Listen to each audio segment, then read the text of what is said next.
Has everybody here done some sort of drop, whether it's 2 inches, a curb, something? Okay, so we may not need to start at the absolute beginning, but we will anyway, because we're going to take whatever knowledge you have and present something new. This is the way learning works. This is the way memory works. So we're going to try to take and present you with something that works better than what you already have stored in that location. Your brain will access that location anytime it needs to do a drop. We want to make it reflexive. We're going to try to take it from left brain to right brain. We're going to make it so that when you have to drop something, you don't have to stop and think about it. You're just going to do it, blam, and you'll be successful and you won't be tearing up your board or yourself. So we have these 3 things here. I think let's all just try to at least get comfortable with the first one. And I'll start with just basic drop theory. So when you're walking off of something, you don't really think about it. You kind of just take a step and go.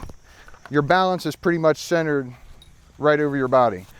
Now, you kind of want to stay centered over your wheel as well, but you want a little bit of push.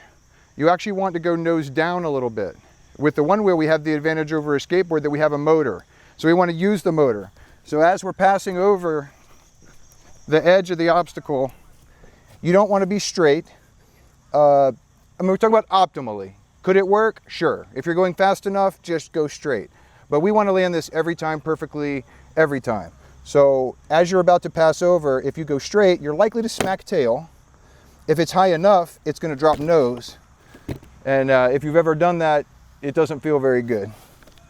And the only difference between doing that or having it be questionable and landing it every time is just dropping the nose a little bit.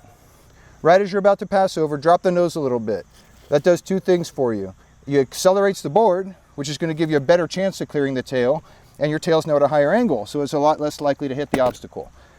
Tail hitting the obstacle doesn't necessarily mean you're going to fail, but it definitely increases the likelihood. So we want to be cruising along, and right as you're about to go, and I mentioned body weight because you're not just like this. If you're going to push the nose, you go like this. No. You don't want to be leaned forward. On a one wheel, you know that's pretty much nosedive territory. This isn't necessarily going to give you a nosedive, but this will put you in a weird position. So when you land, you're likely to have your front foot go under and go forward.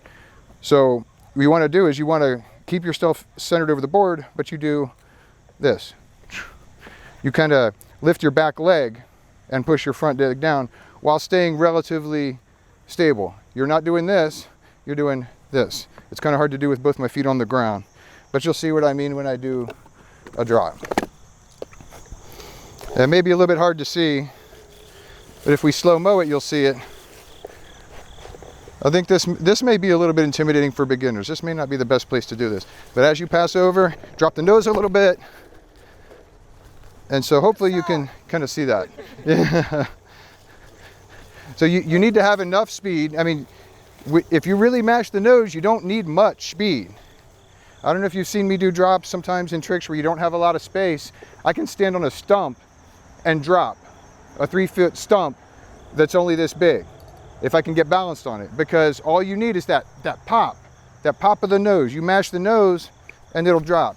And I mention that because, not because you should be doing that all the time, but that implants in your mind that the whole idea, the most important thing is that drop. See, my tail didn't touch and I was barely moving. So that's one of those little subtle things you don't notice, but now that you've heard it, you understand. And try to notice that I don't lean forward. I just kind of lift my back foot, boom. It's a, so does that make sense? All right.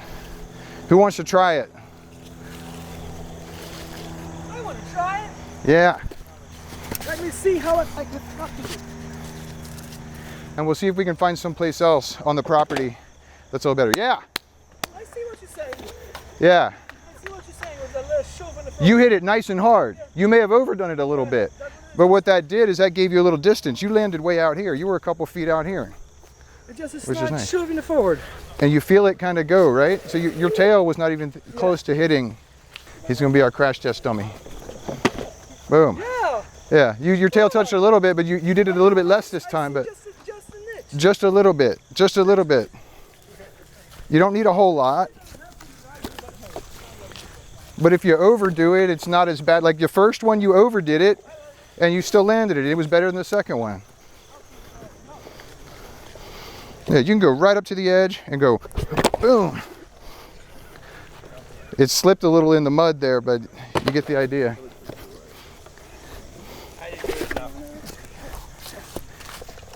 You'll feel it. I mean, over-exaggerate it because it's, yeah, that was clean. Super clean. Yeah?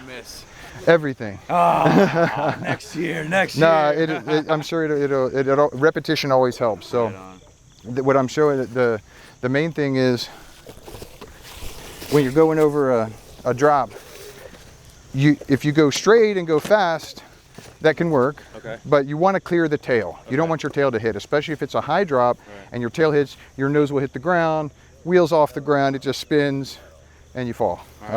If you try to make your tail miss by leaning forward, then by the time you land, it's gonna accelerate even more. You might fall. So the trick, and it's kind of a subtle trick, is to, when you go off, it's kind of like this. You're keeping your body weight still centered over the wheel, but you're kind of pushing the front foot down and lifting the back foot instead of this. It's more like this.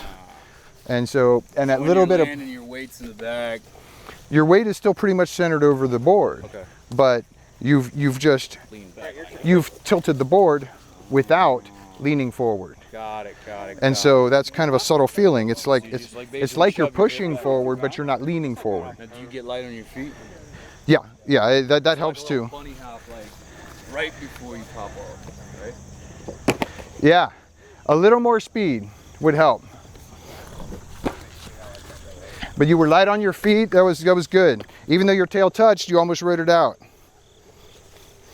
And so what I was just showing them is you don't have to have a lot of speed. You can be really, really slow, but then you just pop that. My wheel was spinning a little because it's muddy, but you get the idea. It would have been even better if it was dry or if I had a treaded tire. Yeah, clean. Yeah.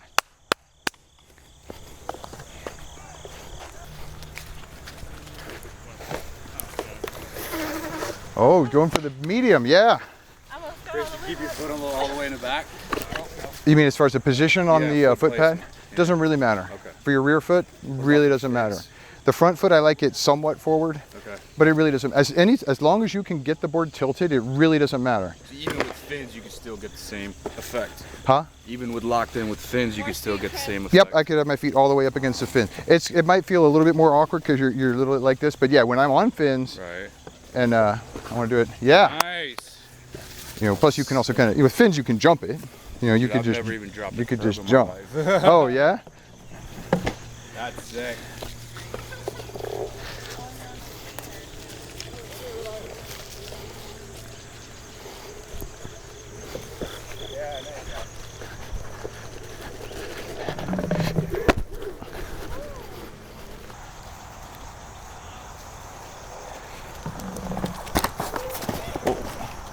Nice roll. Yeah. The drops make it, it's one of those things that, like, one of the most essential things if you want to be able to just cruise around town and not have to avoid things. Absolutely. Makes it more like walking or having a bike or something. Chris, would you change anything if you were landing like on flat as opposed to a slight? On an incline? Yeah. You're just gonna. If you just jump in a curve in a street, like I do that comfortably, at least for, you know, like whatever, 10, 12 inch.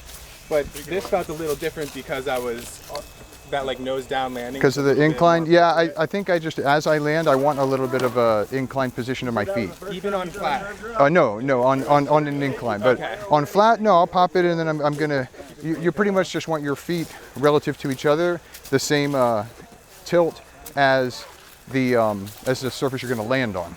Okay, that makes sense. Yeah, so even if I'm going up an incline and then bonking or something and then doing a drop, you know, I might be like this coming up, but then when I land, I want to match whatever the surface is. Yeah, pretty much. That's actually, no matter what the surface is, I like a little nose down. Yeah. Because it kind of accelerates the board back underneath you. It's subtle. You don't want a lot, you know, because it's gonna, you know, but The board tolerates a little bit of nose down better. I think it's more stable than a little bit of tail down. Okay. He's got the back. So if you have a little bit of nose down, it kind of gives you a little bit of acceleration. And most people lean too far forward anyway. So if you give it a little bit of nose down, it'll put the board back underneath you. It'll accelerate back up underneath you. So yeah, I like a little nose down, especially with the fins too. It seems a little nose down kind of helps.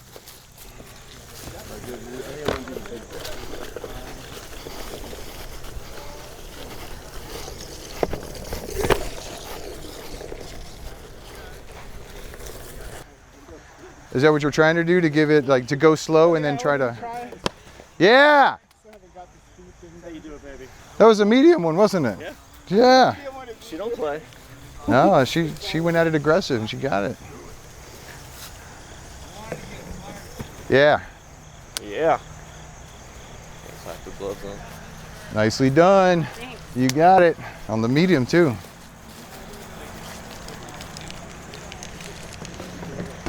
Yeah.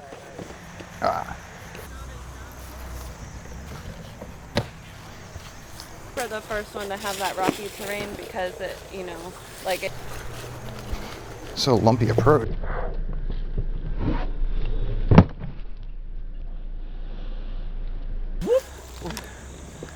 Yeah.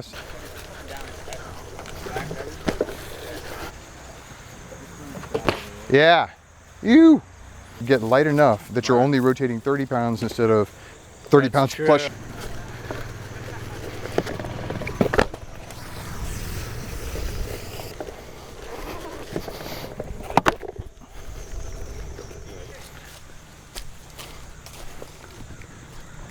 Yeah, clean. Nice.